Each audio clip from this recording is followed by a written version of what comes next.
afternoon, everyone. Thanks for making the time. I want to take a moment to share my condolences on the passing of Virginia McCaskey. Our thoughts are with her family and the Bears organization. I want to cover a few things with you today in my opening remarks. I want to start with trade that we executed a couple of days ago. We want to thank Zach for 8 years that he gave to this organization.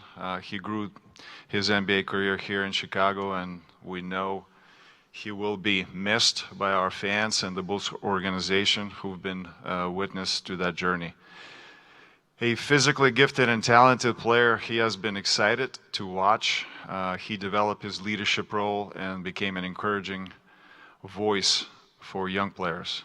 I know they respect him and felt fortunate to have played with him. We wish him the very best in his next chapter in Sacramento.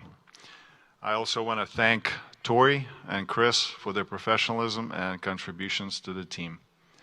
Would like to cover also the pick that we received from San Antonio. In that perspective, following our trade, we now have full control of our future picks. So that's a good thing. The new guys that we acquired, I just want to touch up on each of them. We got Zach Collins from San Antonio. He's physical and tough big.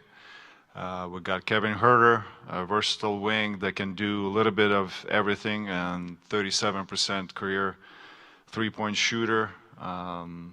Trey Jones from San Antonio, solid career in San Antonio that is one of very few pure point guards in our league. I would like to kind of talk a little bit about the season. I thought we did a great job, first 38 games, but hit the wall in January and had a couple of bad losses. Next 30 games will determine if we will be in play-in and playoffs. This is something that is achievable, and our guys are capable of getting there. I thought Billy did a great job this year getting a buy-in from our vets and young guys for how we want to play. We were pretty consistent with pace, running the floor and shooting threes. We've made big adjustments to our style of play this year, and we will continue to adjust as necessary. Billy is a great coach to work with and is always receptive to feedback and conversation. Billy and I are constantly discussing things we need to improve, like turnovers and reducing second chance points. It was evident yesterday. Billy, like all coaches, is driven to win and recognizes the importance of developing our young players. He does a great job trying to balance that. As I stated earlier this season, changes needed to be made, and we're taking the opportunity to learn, pivot, and take necessary steps to reshape our team. These moves help us to be more in control of our future. I know fans want a specific plan, and we're charting that path now. We are not done yet. We're in transitional phase, and there's more to come. We got through the trade deadline, and as we move through the rest of the season, the draft and free agency will continue shaping the future of this team. That's where the plan stands. We're committing to building a sustainable, competitive team. We're not okay with being in the middle. Curating a team that competes at the high level and can compete for championship has been our goal. Tough, the process can be, it can be a long process, and sometimes they require taking a step back before moving forward. Our commitment to the goal has not changed. This will take some time to fully unfold, but we are already made a significant shift. To our fans, I'm working tirelessly to put this team in the best position for a long-term success. I'm constantly evaluating opportunities, making tough decisions, and staying proactive in shaping the roster. Every move is carefully considered with the goal of building a competitive and sustainable future. While the process takes time, and I know it's frustrating at times to me as well, my dedication to improving the team is of utmost importance. I know where responsibility lands, and I'm committed to making the right decision to elevate this team. With that, I'll take your questions. Casey John, hello, is that on? Casey Johnson with Chicago Sports Network. Artūras, I know you like to keep things close to the vest, but according to the people I talked to around the league, you were very active in the days leading up to the trade deadline. Were you disappointed you were not able to get another deal done past Zach LaVine, and why were you not able to get another deal done? Well, we always active. You know me, I'm not going to go into details. I'm not disappointed. I like the guys that we have here. And again, we're going to, see next 30 games what this team can do, and we'll shift our focus on the draft and free agency this summer. Joe. And then Julia. Joe Collins, Chicago Sun-Times. I'm confused now with your statement. Mm-hmm. The actions are of a team that understands it's a sinking ship when you trade arguably your three best players since the offseason. But if you're talking about still making a playoff push, it seems you are confused with what direction you're still going. I mean, I don't recall a team that's trying to get out of the middle that still wants to make a playoff push. No, what I said that in our private also conversations with some of the media, that if, next 30 games we're going to be out of the play-in and out of the playoffs, we'll get a good pick. But at the same time, if we, with this young team, can make the play-in and playoffs, it's going to be, I think, it's going to be accomplishment, because if your young guys developing and translates into wins, I think there's growth. So that's what I meant to say. Chicago Tribune, when you talk about this being a transitional phase, does that mean that then you are hoping that this summer will be another more active one? Correct. It's not a final product. We continue, looking for opportunities to improve our team, and the next phase is going to be during the draft and free agency.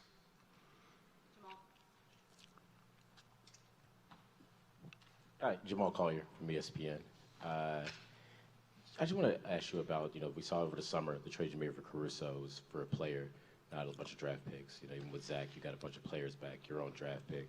And just your philosophy again on draft picks. Why have you sort of, it seems like, not prioritized stockpiling extra draft picks for this that we've seen other teams, and kind of how you've valued players instead of that? What is your philosophy just on that? No, I think we've obviously value draft compensation and young players, and then flexibility, I think, in that order. But again, we have 9 players that are between 20 and 25. I think you have to have a right mix of players in order to, to grow.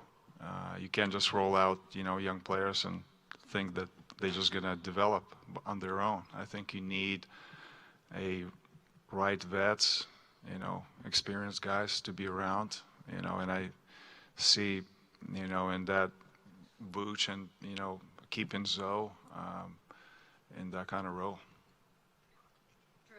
Drew Stevens, the Bigs. Artūras, there's an argument to be made that this franchise is no more relevant today than it was when you took over. Mm-hmm. Why should Bulls fans believe that you're the person who's going to steer this franchise back to prominence, and what is your plan to do so? Well, I communicated that in my opening statement, pretty much that, obviously 3.5 years ago, we put a group together, and that didn't work. Right now we're taking a step back a little bit and got younger, but we in complete control of our draft picks, and looking forward to what we can do the rest of the season, and we'll go to the draft and free agency, try to improve our team.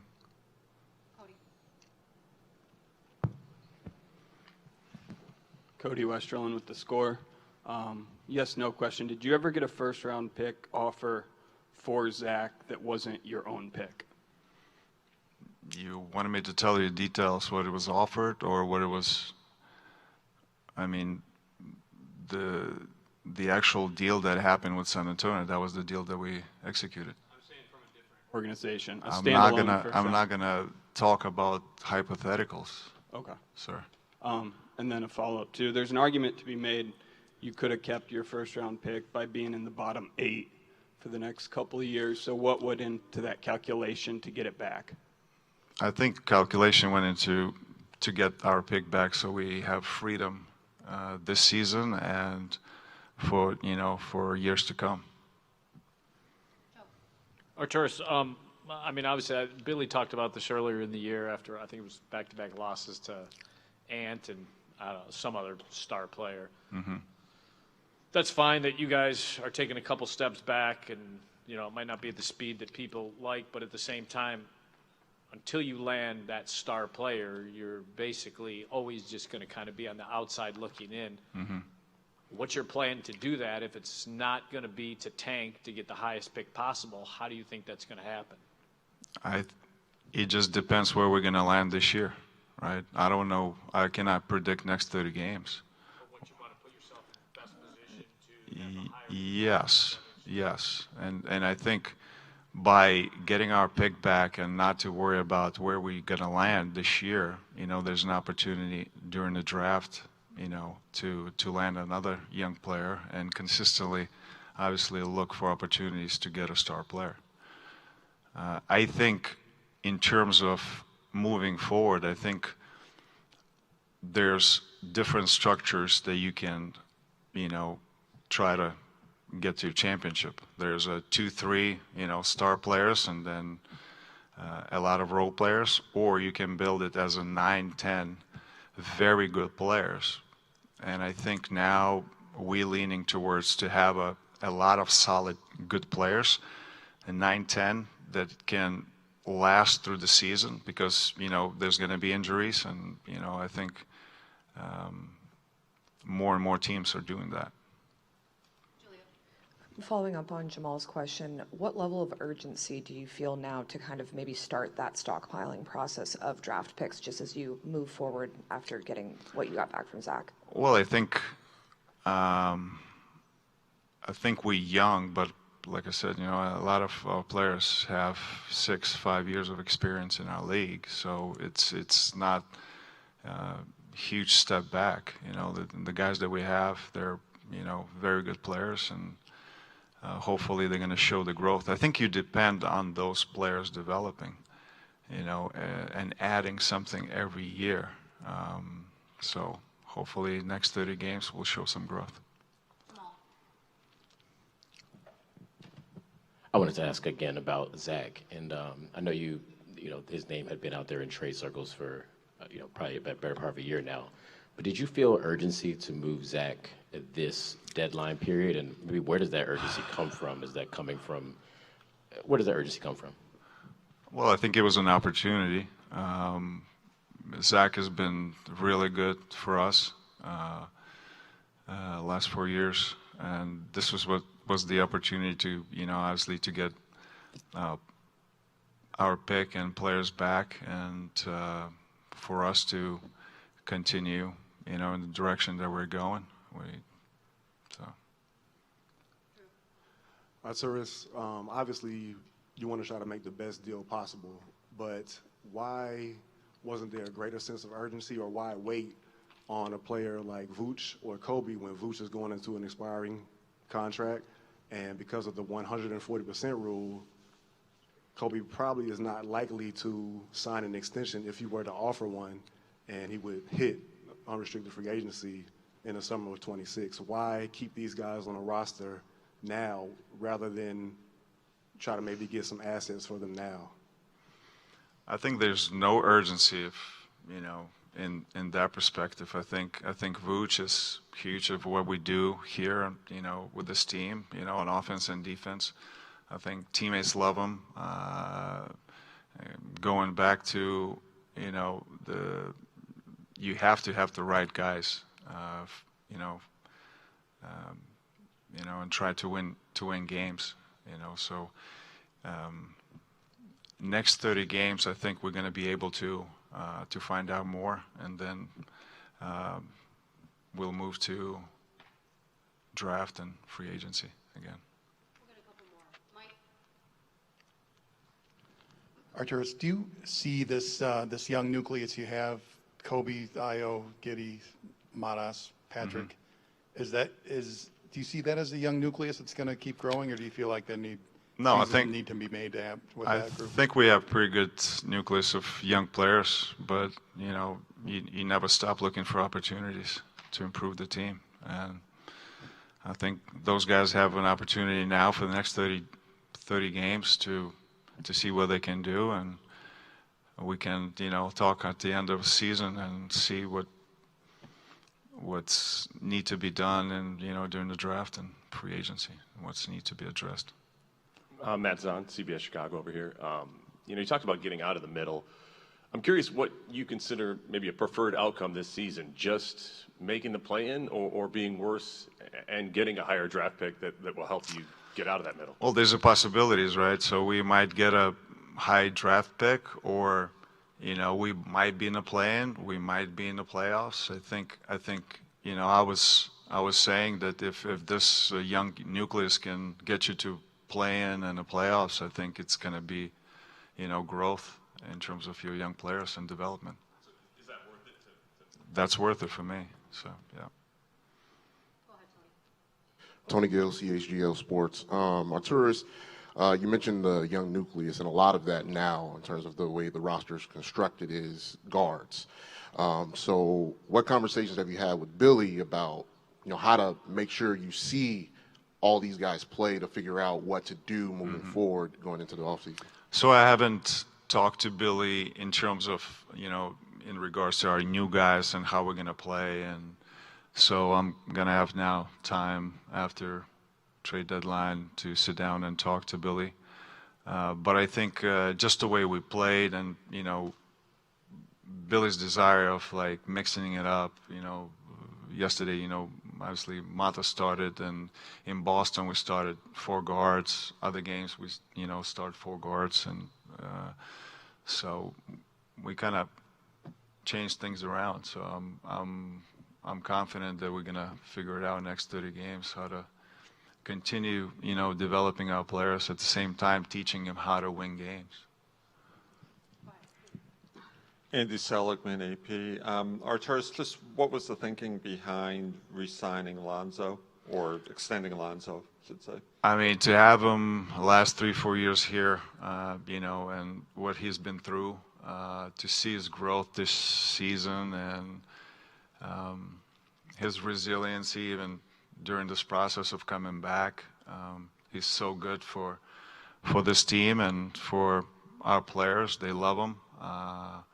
And I think he's good, he's impacting the team the positive way. So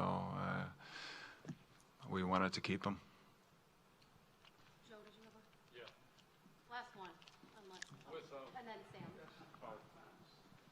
With Billy explained it the other day too, as far as kind of taking steps backwards to go forward, and it being a process. So you're asking for patience. How are you able to stay patient, and how do you expect the fan base to stay patient? Because if this trade deadline wasn't just a purge, like I think some people were hoping, then it seems like you're just slowly kicking the can down the road of the inevitable. Well, I would like to kind of say that 3.5 years ago when I think we tried to put that team together, that came out pretty well, but we skipped steps and try to accelerate the process. I think right now we have an opportunity here to kind of play slower and evaluate our young guys. And look, we got young quick, for me mentioning that 9 guys from 20 to 25, but this has to be a right combination of players in order to win games. So I think just my thoughts. Artūras, back here. Just wanted to, you mentioned several times, you've referenced that last 30 games kick at post All-Star game. And in conjunction with that, play-in, playoff, whatever the case might be. Are you, to clarify, are you suggesting that, you know, if that goes well and you make the playoffs, that you believe you have a foundation for the future and that's your foundation? Or I was wondering, is that sort of a fool's gold to take a 30-game look and say, okay, now we got what we want? I mean, look at, you know, last 3-4 years, we were not doing well in the last 30 games, right? I would like to see change, to see how they do this year, the last 30 games. Now that we are past the trade deadline.